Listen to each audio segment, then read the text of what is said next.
साधु आप में बैठे परमात्मा को प्रणाम। मानस की प्रार्थनाएं और उनका विज्ञान। रामचरितमानस एक प्रार्थनामयी भक्ति महाकाव्य है। इस महाकाव्य का प्रारंभ भी प्रार्थना से होता है और अंत भी प्रार्थना से होता है। इसमें 9 प्रार्थनाएं इतनी गौरव, गरिमा और गहराई वाली हैं कि पात्रों ने उसमें अपना हृदय उड़ेल दिया है और हृदयस्थ भावों को उसने पूर्णतः सफल ढंग से अभिव्यक्त किया है। और अभिव्यक्ति इतनी सशक्त है कि पाठक पढ़ते पढ़ते उसमें आत्मविभोर हो जाता है। ऐसी प्रार्थनाओं के विज्ञान को समझें कि प्रार्थना क्या है, प्रार्थना के अंग क्या हैं, प्रार्थना के क्या मनोवैज्ञानिक और शारीरिक प्रभाव क्या हैं, इनकी व्याख्या जानें। तो सबसे पहले समझें कि प्रार्थना क्या है। प्रार्थना परम प्रिय से, परमात्मा से, आराध्य से अनुनय विनय है, बातचीत है, प्रत्यक्षतः उससे संवाद है। प्रार्थना भक्त के हृदय से निकली अनगूंज है। यह मौन में भी व्यक्त हो सकती है, एकांत में भी हो सकती है, समूह में भी हो सकती है। यह मौन में, ज्ञान में, ध्यान में, मन में, मंत्र में, गीत में, गजल में, नाच गाकर भी अभिव्यक्त हो सकती है।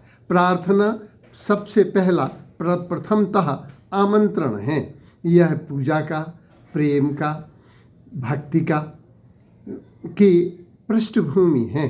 प्रार्थना प्रथम प्रयत्न है आमंत्रण का। प्रार्थना प्रेम का, पूजा का प्रारंभ है, उसकी तैयारी है।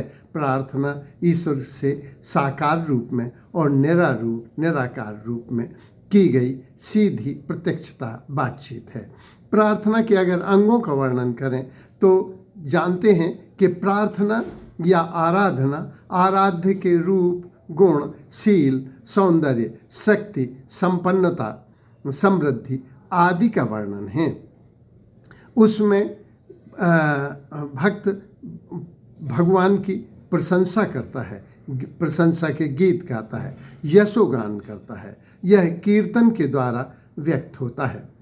ये सबसे अच्छी जो प्रार्थना हुई है वो जिसमें आराध्य की, ये जैन दर्शन में भक्तांबर है, जिसमें ईश्वर के रूप गुणों की प्रार्थना की गई है। इसी तरह से हम रामचरितमानस में तो पग पर उसके सौंदर्य की, शक्ति की उपासना प्रार्थना के माध्यम से ही की गई है।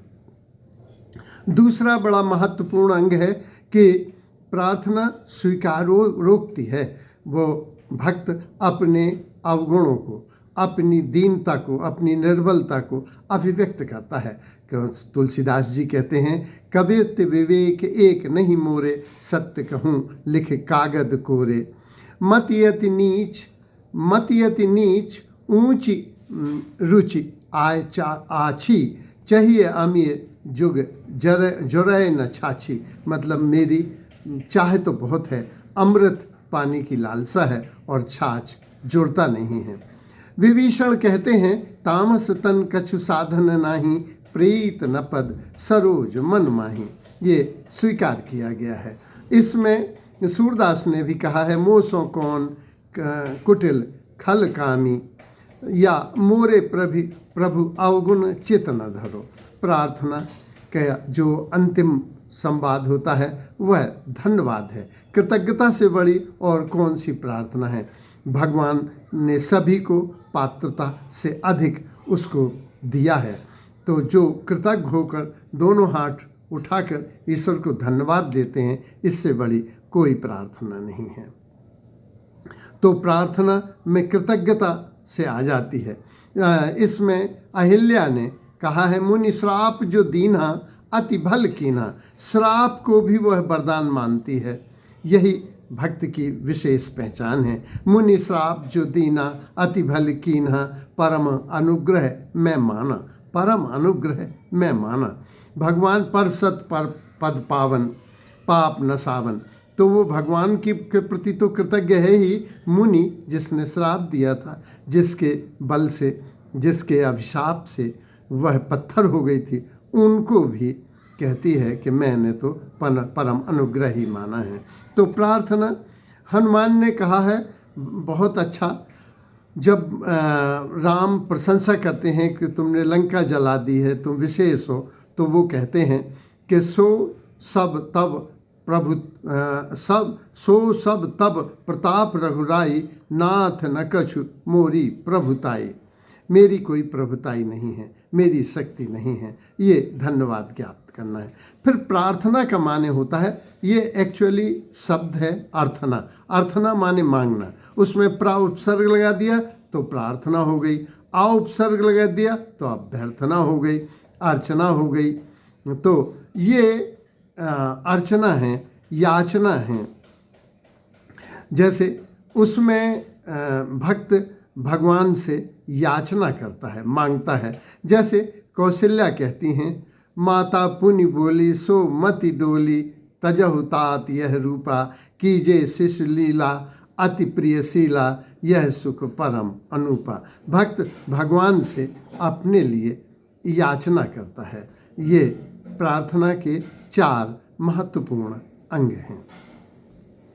बस समझें कि प्रार्थना का मनोविज्ञान क्या है। श्रीमद् भागवत में आया है कि साधु और शैतान दोनों स्लिप हो सकते हैं। फिर साधु को बचाने के लिए भगवान का कोई एक हाथ आता है, कोई एक सहायक आता है और उसे बचा लेता है।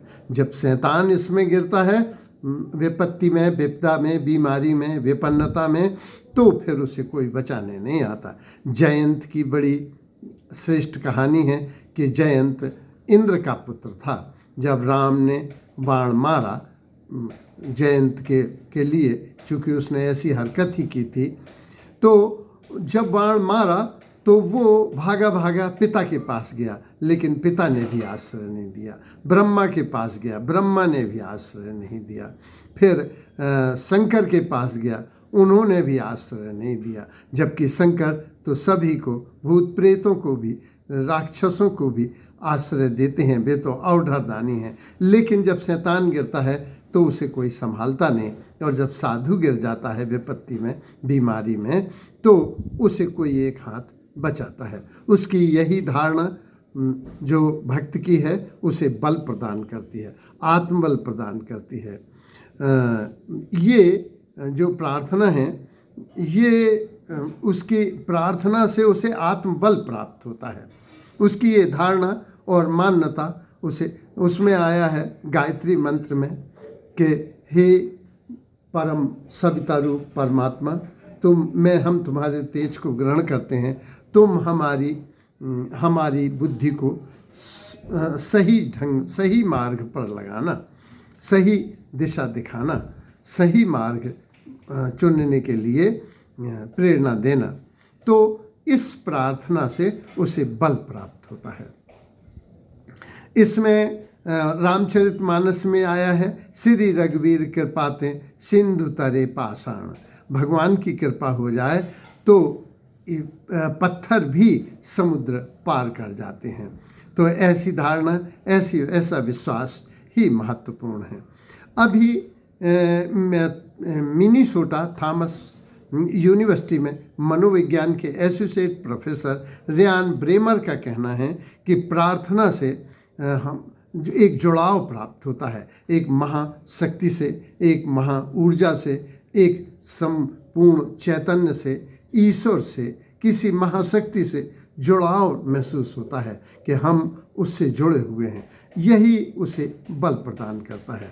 इसमें अभी आया कि जो प्रार्थना का है वो प्रभाव अभी अमेरिका के कैलिफोर्निया यूनिवर्सिटी के प्रोफेसर ने बताया कि ये जो समूह में प्रार्थना की जाती है, इससे नैतिक बल प्राप्त होता है और उसे सामाजिक बल प्राप्त होता है, और वह अपने को कमज़ोर होने पर भी समूह में, भीड़ में वह अपने को सबल पाता है।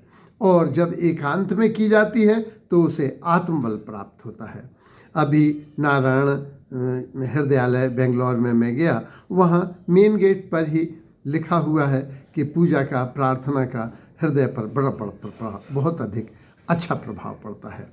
तो प्रार्थना का अभी सीधा प्रभाव हम देखें तो पड़ता है, और हम ये पाते हैं कि हम किसी महाशक्ति से सीधे जुड़े हुए हैं। इसका स्वास्थ्य पर, आयु पर, ब्लड प्रेशर पर, पाचन और श्वसन तंत्र पर बहुत अच्छा प्रभाव पड़ता है। इसको वैज्ञानिक दृष्टि से प्रूफ किया जा चुका है। हाँ, प्रार्थना हो कि ये कंठ से न निकलकर अगर हृदय से निकले तो प्रार्थना का पूरा प्रभाव होता है। हम लोगों की प्रार्थनाएं वस्तुतः शास्त्रीय हैं, कंठस्थ हैं। ये प्रार्थनाएं रटी रटाई हैं। हर व्यक्ति की अपनी प्रार्थना होती है जो उसके हृदय से निकलती है। हमें मालूम है, महाभारत में द्रौपदी ने जैसे ही दोनों हाथ ऊपर उठाए तो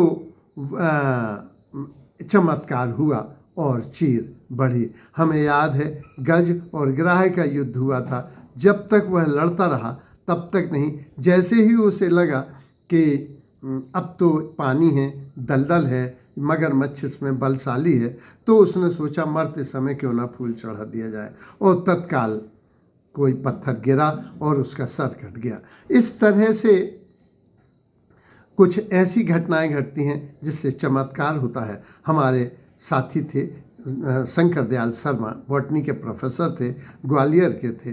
वो एक केस में फंस गए। उन्होंने बताया था किसी स्टूडेंट को कि पोटेशियम साइनाइड अगर कोई, उसका स्वाद कोई नहीं ले पाया, अगर उसकी एक बूंद भी पड़ जाए, और एक दूध वाले ने उसका मिसयूज़ किया और उसमें भी फंस गए। तो जब दूध वाला और फंसा और ये भी उसमें लपेट में आ गए, पुलिस स्टेशन पर आ रहे, रिपोर्ट लिखी गई, तो जो रिपोर्ट लिखने वाले सिपाही थे उन्होंने व्यंग्य किया कि चाहे ये दूध वाला तो बच जाए, लेकिन ये जो प्रोफेसर साहब हैं ये नहीं बचेंगे, क्योंकि इन्होंने उकसाया था। और दूध वाले ने जो हत्या की थी खाना बनाने वाली की, वो प्रेम भाव में की थी। वस्तुतः प्रोफेसर साहब की ये चाल थी, क्योंकि इनके यहाँ वो खाना बनाने आती थी। परिणाम स्वरूप इनको लगा मैं फंस गया। फिर उन्हें आया कि भगवान मैं कहाँ फंस गया, तो उन्होंने संकट मोचन के लिए हाथ पूरे उठा रहे थे कि भगवान बचाना, सुना तुम संकट मोचन हो, तो हाथ पूरे नहीं आए, और वहाँ से खबर आ गई कि प्रोफेसर साहब को अंदर बुलाया है। एसपी साहब और पुलिस इंस्पेक्टर उनके स्टूडेंट थे, वो बोले सर हम जानते हैं, आप जाइए, और इस तरह से वे बच गए। तो चमत्कार भी होते हैं, बशर्ते प्रार्थना हृदय से आए। लोग रटी रटाई प्रार्थनाएं करते हैं, उसका कोई परिणाम विशेष परिलक्षित नहीं होता। परमात्मा प्रार्थना का जो प्रभाव पड़ता है उससे प्रकृति के परमात्मा के नियम नहीं बदलेंगे। परमात्मा जो है वो उसको भक्त को बदल देता है, भगवान नहीं बदलते।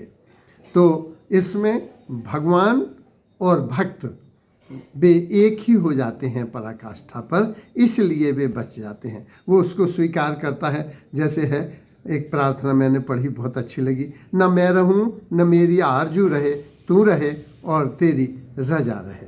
तो भक्त ही बदल जाता है, वो सबको स्वीकार करता है।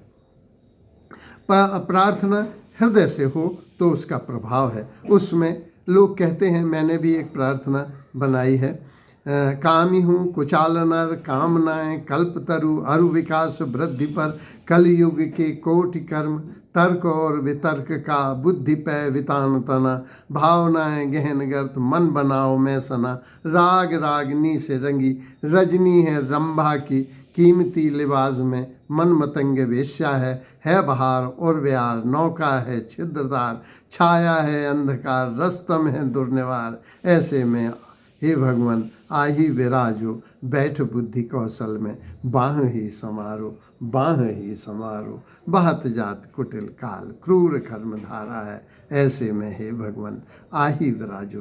तो अगर हमारे हृदय से प्रार्थना निकलती है तो भक्त की परिस्थितियां बदल जाती हैं और भगवान उस पर अनुकंपा करता है।